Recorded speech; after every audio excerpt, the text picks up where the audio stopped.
Silakan duduk. Shalom. Selamat Natal. Tuhan memberkati kita semuanya dan selamat tahun baru menyongsong masa depan yang Tuhan sudah siapkan untuk kita semuanya. Bapak Ibu, suasana Natal hari ini bagaimana? Mau setiap tahun seperti ini? Beri kemuliaan buat nama Tuhan. Luar biasa. Pak Ikhwan tadi sudah ngomong sama saya. Mestinya di dalam ini kan dipasang CCTV, ya, supaya jemaat yang di dalam itu bisa ngelihat TV. Saya bilang tahun depan, ya, berarti tahun depan akan lebih hebat dari ini, ya, ya. Jangan sampai nggak datang lagi, ya. Saudara yang dikasihi oleh Tuhan, hari ini kita punya tema adalah kasih yang menyelamatkan. Siapa manusia itu sesungguhnya? Bukankah dia yang diciptakan oleh Allah dari debu tanah? Namun kemudian manusia itu pula yang pertama kali mendukakan hati Tuhan lewat Adam dan Hawa. Mereka berbuat dosa. Tetapi manusia yang diciptakan oleh Tuhan seperti gambar dan rupa Allah, yang menjadi ciptaan yang paling mulia, yang dikasih oleh Tuhan, itu pula yang ingin oleh Tuhan diselamatkan. Dan lagi-lagi sifat dasar Allah yang penuh dengan kasih itu yang menyelamatkan kita dari kebinasaan. Saudara, Yohanes pasal 3 ayatnya yang ke-16.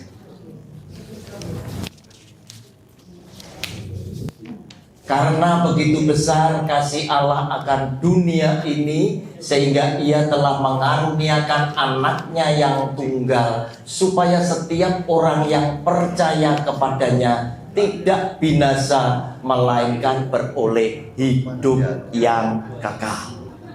Nah saudara, ini merupakan kasih daripada Tuhan, sifat dasar Allah yang penuh dengan kasih, sehingga dia berkenan menyelamatkan saudara dan saya yang seharusnya binasa, namun oleh Tuhan lewat kasihnya yang tanpa pamrih, kasihnya yang tidak ada syaratnya, saudara dan saya diselamatkan oleh Dia. Mengapa? Karena ketika Adam dan Hawa jatuh di dalam dosa, Allah langsung bersabda dan Dia langsung merancangkan karya keselamatan, dan Dia bilang demikian, maka keturunan perempuan ini akan meremukkan kepala ular. Siapa keturunan perempuan ini? Menunjuk kepada jati diri Yesus Kristus yang adalah Tuhan kita. Sehingga Dia sendiri yang harus datang. Dia sendiri yang harus menyelamatkan saudara dan saya. Sehingga Dia pun harus lahir di dalam peristiwa Natal ini, yang bisa kita baca lewat Matius pasal 1, 21 sampai dengan 23.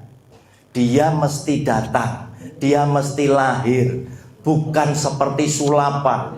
Walaupun Bunda Maria hamil oleh karena Roh Kudus, tetapi bayi Yesus harus lahir seperti keadaan bayi yang lainnya.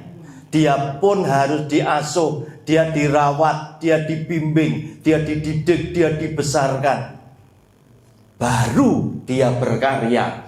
Ia akan melahirkan anak laki-laki dan engkau akan menamakan dia Yesus. Karena dialah yang akan menyelamatkan umatnya dari dosa mereka. Saudara, umat yang mana yang dia mau selamatkan? Adalah semua umat ciptaan dia, yaitu semua manusia. Karena apa? Yesus adalah Sang Pencipta.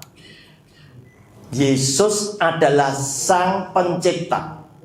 Saudara, saya buktikan lebih dulu kalau Yesus ini Sang Pencipta, ya, supaya nggak punya kesan. oh Yesus dengan Bapa berarti Bapa lebih tinggi ya. Lihat ya.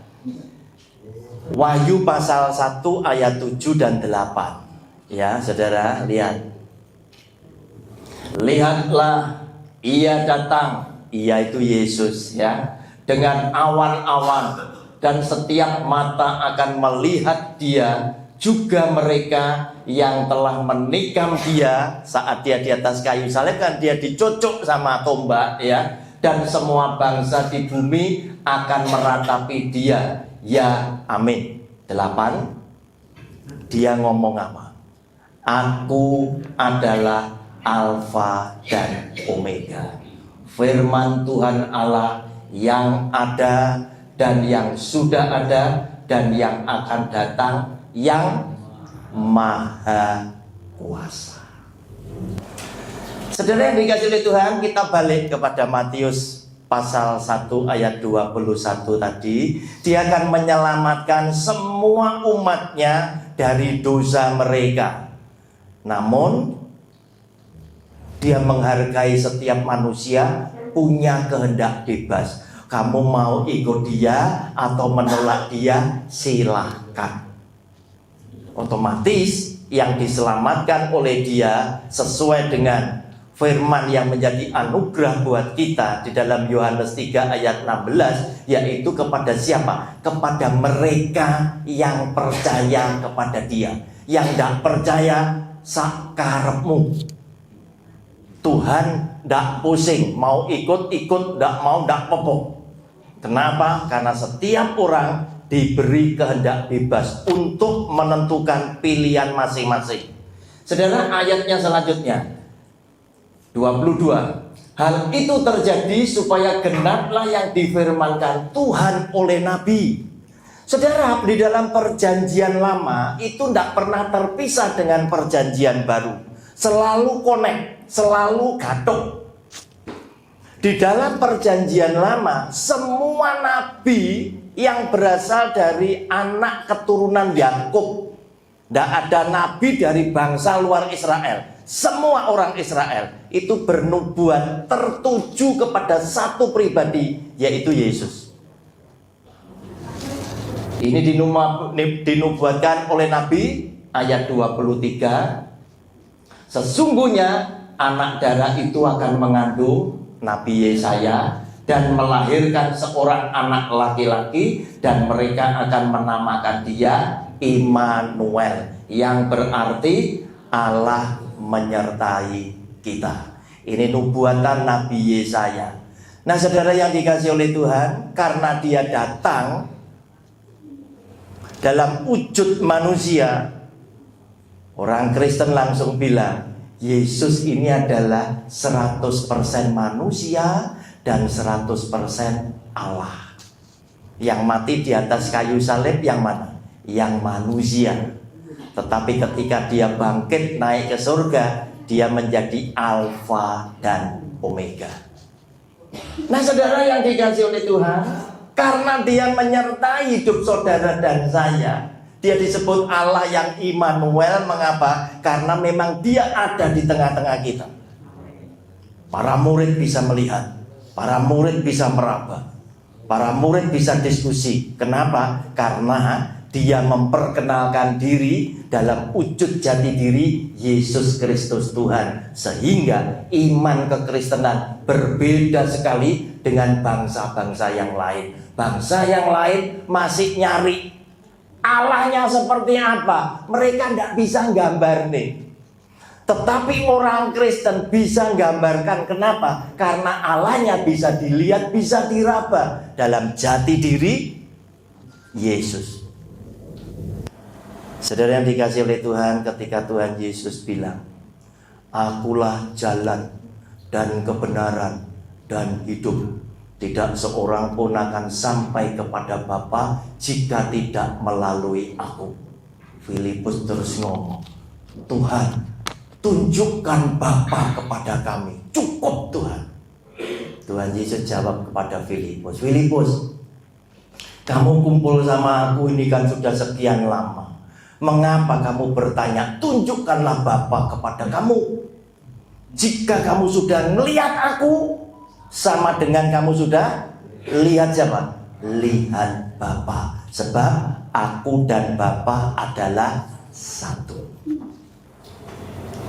Saudara yang dikasihi oleh Tuhan, kita lihat sekarang, karena Dia sudah mengasihi saudara dan saya, mengasihi manusia dengan kasih-Nya yang tanpa batas, kasih-Nya yang tanpa syarat. Dia datang ketika manusia itu masih hidup di dalam dosa. Dia mau datang selamatkan kita.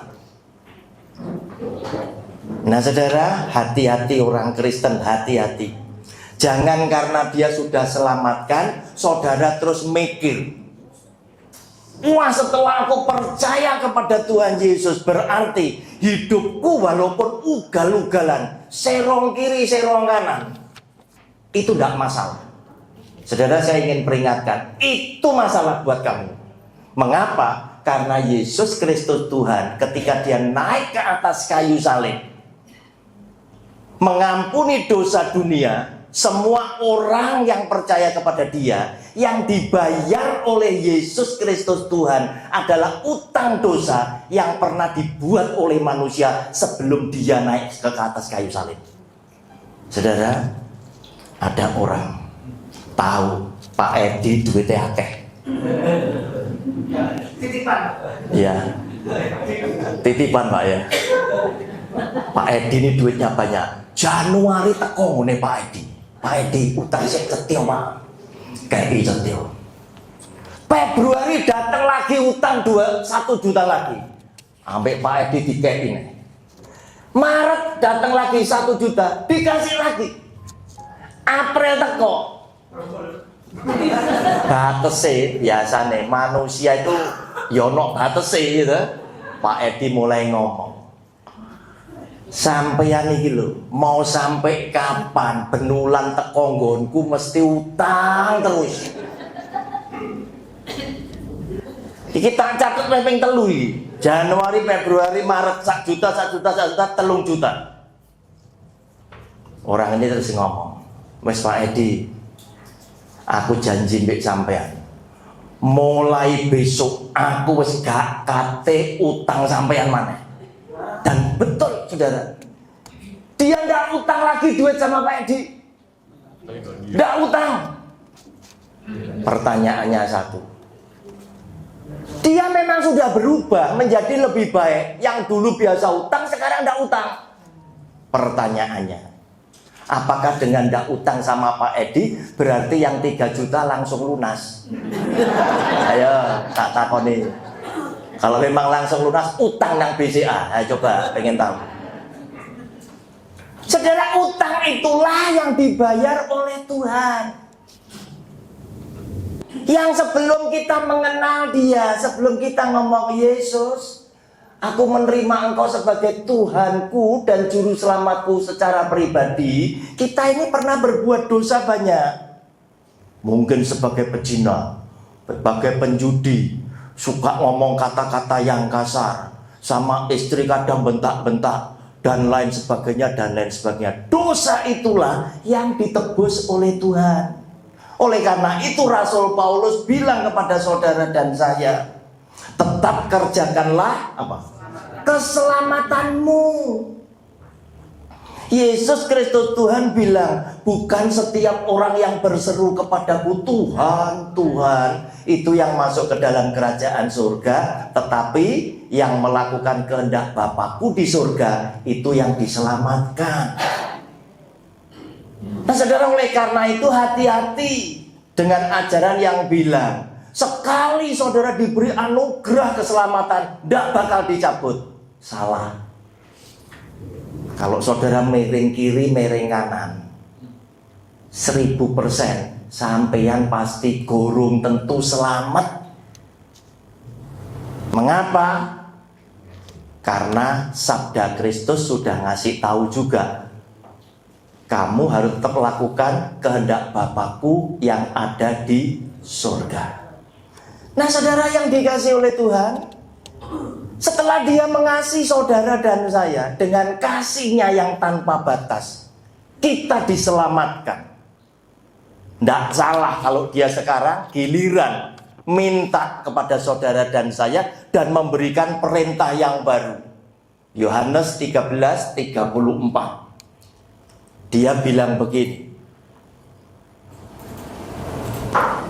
aku memberikan perintah baru kepadamu, yaitu supaya kamu saling mengasihi. Sama seperti aku telah mengasihi kamu, demikian pula kamu harus saling mengasihi. Sebetulnya dola alik. Hukumnya Tuhan itu cuma kasih toh, cuma tanda salib saja loh saudara. Dan dia bilang, hukum yang kedua, kasihlah sesamamu manusia, yang sesungguhnya sama dengan yang tegak. Berarti kan tinggal satu.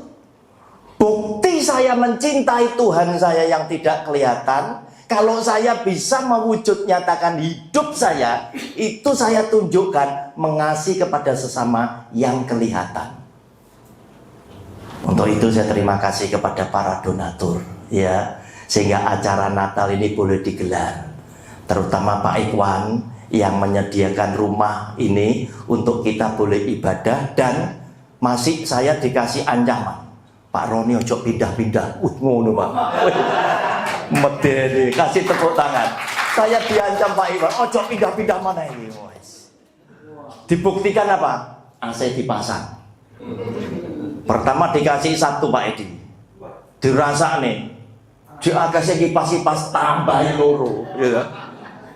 Bareng tambahin loro, mami ne arek-arek pilek, gitu. Mojok, wah aku kena AC, gitu ya. Buka nih sini apa dan lain sebagainya. Terima kasih pada para donatur, ya, khususnya Pak Ikhwan yang menyediakan rumah ini untuk kita bisa ibadah, juga dana macam-macam, ya. Tante Lianwa, juga sahabat saya Pak Yohanes.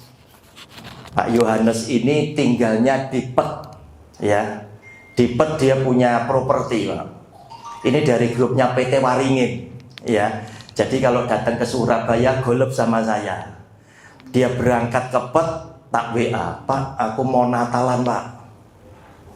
Ya apa Pak, supaya iso prasmanan, ya. Saudara, enaknya punya teman bos-bos itu loh. Kita mau prasmanane gak roh dalane tak takok nih gitu. Ya apa carane iso prasmanan? Oh ya Pak Roni, kok tanggal 15 ya. Kok tak sumbang 10 juta. Puji Tuhan cukup Pak, wis ngono tok ae. Dah cukup. Kurang apa maneh? Enggak apa-apa, tahun depan aja lagi ya. Tahun depan kesini lagi ya.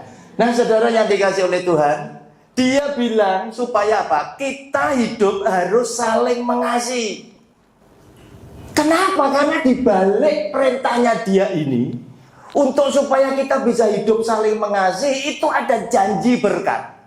Kalau saudara bisa lakukan, saudara mengasihi sesamamu seperti dirimu sendiri, dijamin 1000% saudara dapat jatah surga. Nggak angel sebetulnya.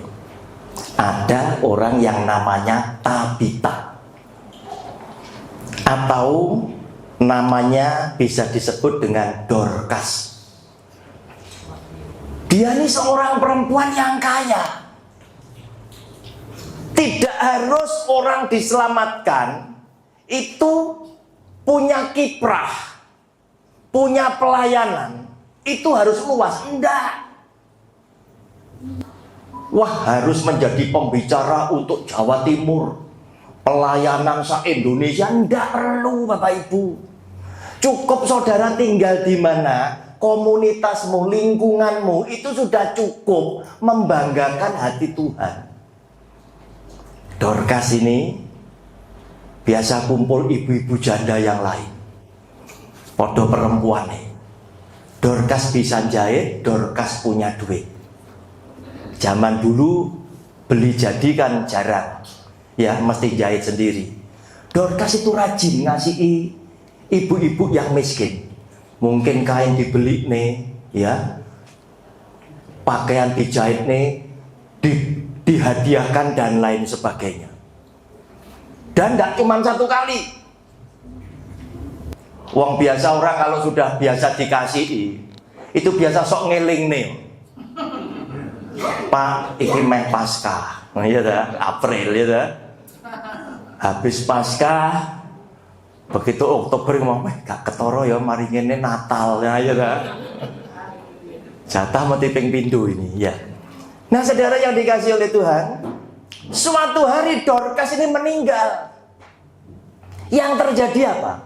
Ibu-ibu yang biasa menerima kebaikan Dorcas itu punya kesan yang begitu dalam terhadap Dorcas, karena Dorcas sangat mengasihi mereka.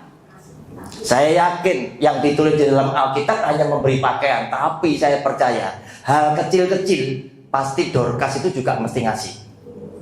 Misal, bu, ngeluh sebelah tiga apa? Ya iki paramek misalnya gitu, ya. Hal-hal kecil dia mesti juga kasih juga. Nah, ketika Dorcas mati, mereka menangis, mereka sedih, merasa kehilangan, dan mereka diingatkan, loh, ada Petrus di sini, di sekitar ini Petrus datang. Mereka nyusul Petrus, ngomong sama Petrus, Pak Petrus, Dorcas meninggal, supaya Petrus datang. Nah, datanglah Petrus ke sana. Maka mereka itu menyaksikan apa yang dilakukan Dorcas terhadap mereka. Mereka bilang, Pak, ini loh pakaian yang diberi oleh Ibu Dorcas. Ini loh.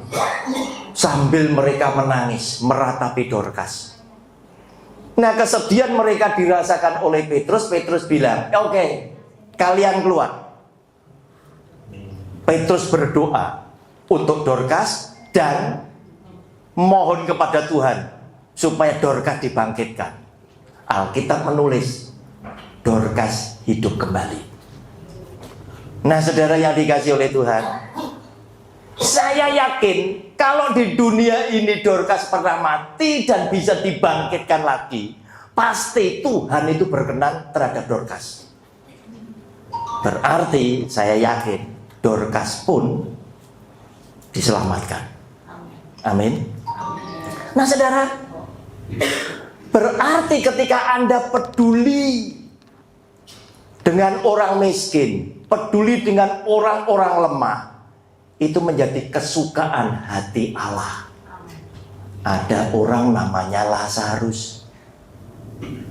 Dia miskin, tidak punya rumah, badannya penuh dengan borok, ngemper di rumah seseorang yang kaya.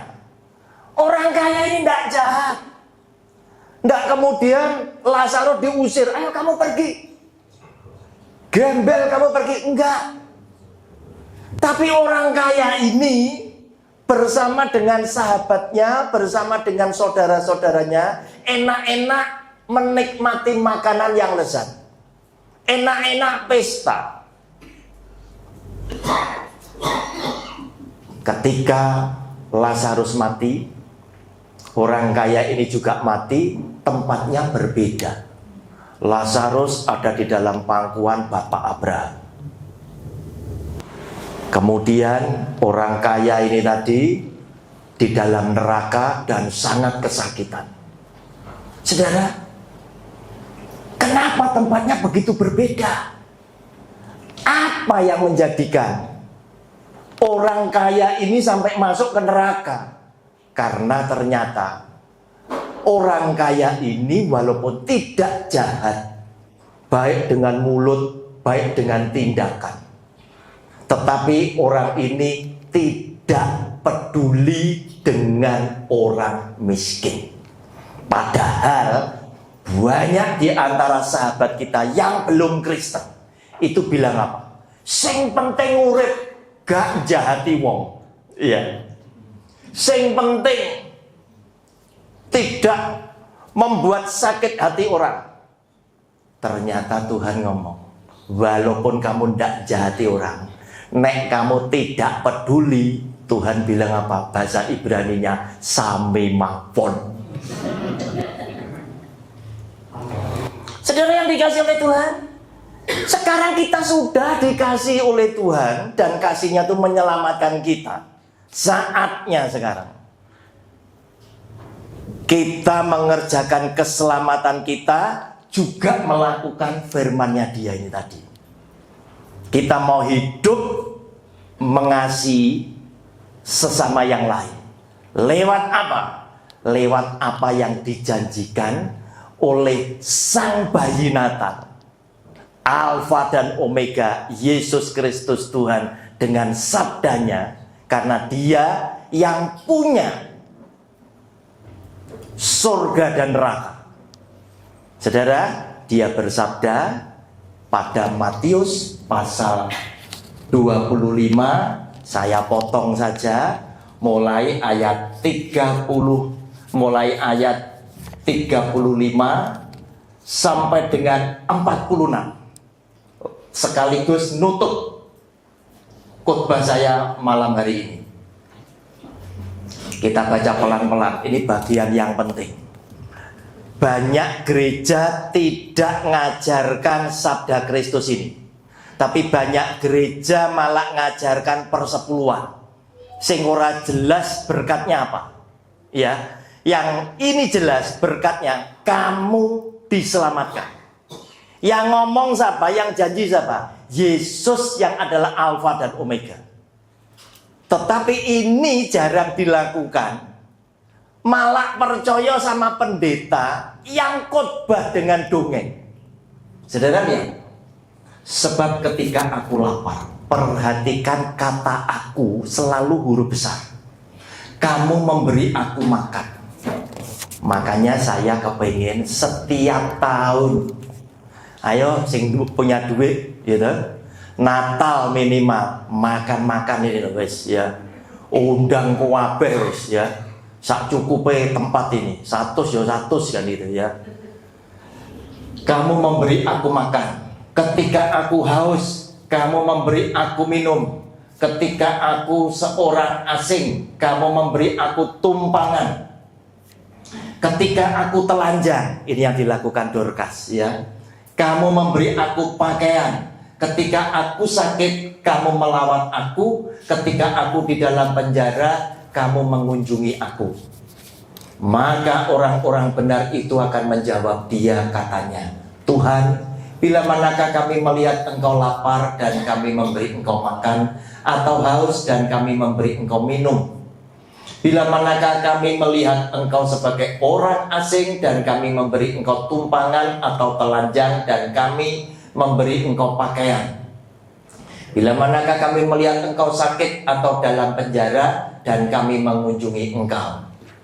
Dan raja itu akan menjawab mereka, aku berkata kepadamu, sesungguhnya segala sesuatu yang kamu lakukan untuk salah seorang dari saudaraku yang paling hina ini, yang nobody, yang paling gembel, paling melarat, atau mungkin tidak terkenal, atau sampah masyarakat, atau dadi keset, ya, kamu telah melakukannya untuk aku, hanya huruf besar.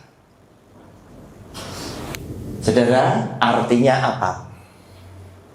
Bukti saudara mengasihi Yesus Tuhan itu jika saudara mewujud nyatakan hidupmu sehari-hari mengasihi sesama yang kelihatan, walaupun mereka adalah yang paling hina ini. Lanjut 41. Gimana kalau saya nggak peduli? Jamin 1000% sampean masuk neraka. Sama seperti orang kaya tadi, tidak jahat, tapi nggak peduli. Ini yang dilakukan. Dan ia akan berkata juga kepada mereka yang di sebelah kirinya, nyala dari hadapanku, hai kamu orang-orang terkutuk, nyala ke dalam api yang kekal, yang telah sedia untuk iblis dan malaikat-malaikatnya. Mengapa ada yang di kiri? Karena Tuhan memilah domba dan kambing. Kambing di kiri, domba di kanannya dia. Kambing tidak diselamatne, domba diselamatne. Lanjut. Sebab ketika aku lapar, kamu tidak memberi aku makan. Ketika aku haus, kamu tidak memberi aku minum.